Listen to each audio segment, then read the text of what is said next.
गोष्ठी का आयोजन किया गया है। इस विचार का मुख्य मर्म है सुभाष चंद्र बोस और स्वतंत्रता आंदोलन में योगदान। देखिए, सुभाष चंद्र बोस भारत के स्वतंत्रता आंदोलन में अग्रणी नायकों में थे और भारत की आजादी की लड़ाई में उनका गांधी और नेहरू से कम योगदान नहीं था। लेकिन जो भारत के इतिहास के पन्ने पर जो सुभाष चंद्र बोस को महत्व मिलना चाहिए वह नहीं मिला। आप लोग जानते होंगे, गांधी जी पर कम से कम हजारों लोगों ने किताब लिखा है, नेहरू पर भी बहुत ज्यादा मटेरियल्स है और सुभाष चंद्र बोस के बारे में कितने लोग साक्ष्य प्रमाण जुटाए, अभी तक इसके बारे में कुछ भी नहीं। लेकिन यह कहा जा सकता है सुभाष चंद्र बोस जितना ज्यादा अपने जीवित रहते प्रासंगिक थे उससे कहीं ज्यादा मरने के बाद आज तक सुभाष चंद्र बोस के बारे में कोई आप ऐतिहासिक प्रमाण नहीं पाए हैं। वो मरे, कैसे मरे, इसके बारे में कोई प्रमाण नहीं है।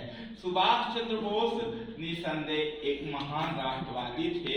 इनका जन्म 23 जनवरी 1897 को बंगाल प्रेसिडेंसी के तहत अब उड़ीसा में आता है, कटक जो महानदी का तट है वहीं पर इनका जन्म हुआ था। इनके पिता जानकी दास बसु एक पेशे से वकील थे। माता प्रभावती देवी एक संस्कृत की विद्वत महिला थी।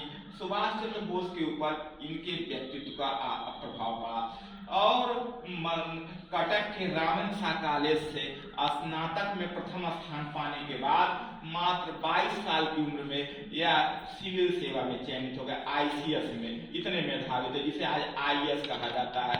और आईसीएस में चयनित होने के बाद उसी दौरान 1922 में गांधी जी ने राष्ट्रव्यापी सत्याग्रह असहयोग आंदोलन को छेड़ा था और गांधी जी से प्रभावित होकर के उन्होंने सिविल सेवा की पढ़ाई तो सिविल सर्विस की छोड़ दिया और असहयोग आंदोलन में कूद पड़े। और सबसे बड़ा इन्होंने जिसके संरक्षण में काम किया वह नाम था जानकी दास बसु। क्या नाम था? जानकी दास बसु।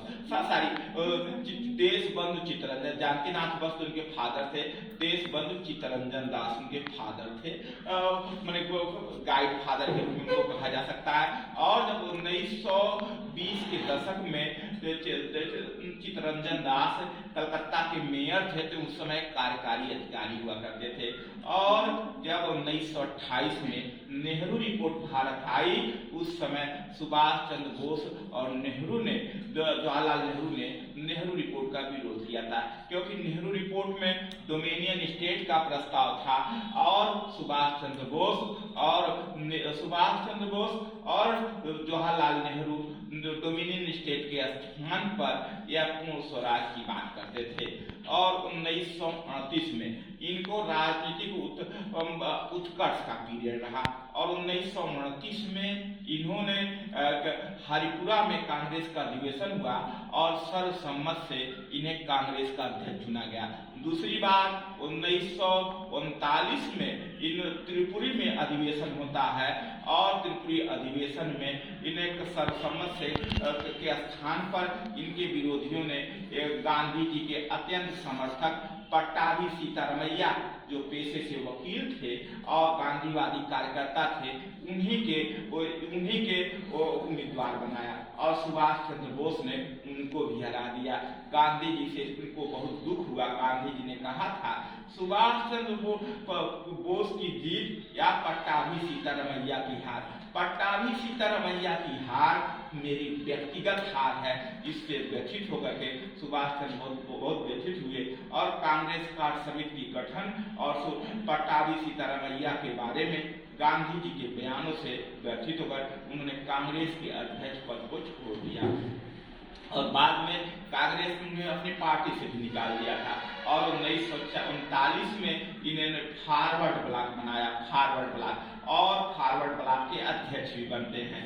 और इसके बाद जब पूरे देश में भारत छोड़ो आंदोलन चल रहा था तो ऐसे में 23 अक्टूबर 1943 को सिंगापुर में जाकर के आजाद हिंद फौज की स्थापना किए और आजाद हिंद फौज स्थापना किए और इस आजाद हिंद फौज की स्थापना में रास बिहारी बोस और कैप्टन मोहन सिंह का अहम योगदान था। इसके बाद जर्मनी में भी इन्होंने, जापान में भी अस्थायी सरकार की स्थापना की थी और उसी दौरान जापान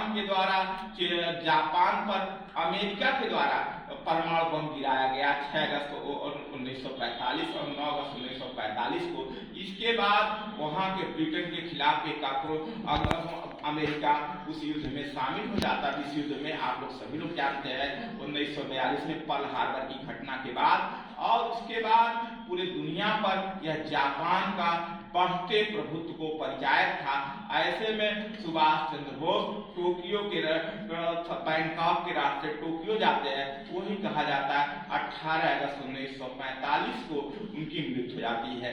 और चीनी ताइपे, फिर बाद में विवाद उठा 1957 में, जब वहां का रूस की एजेंसी KGB ने कहा इस दिन कोई विमान दुर्घटना नहीं हुई थी।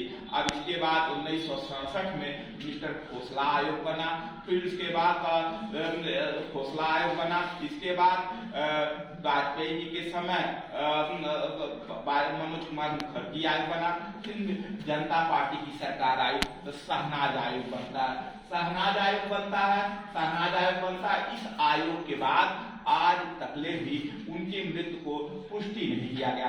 2002 में तत्कालीन प्रधानमंत्री अटल बिहारी वाजपेयी के द्वारा जो भारत में मनोज कुमार मुखर्जी आयोग बना, उन्होंने कहा कि विमान में दुर्घटना में उनकी मृत्यु नहीं हुई है, उन्होंने पुष्टि किया था।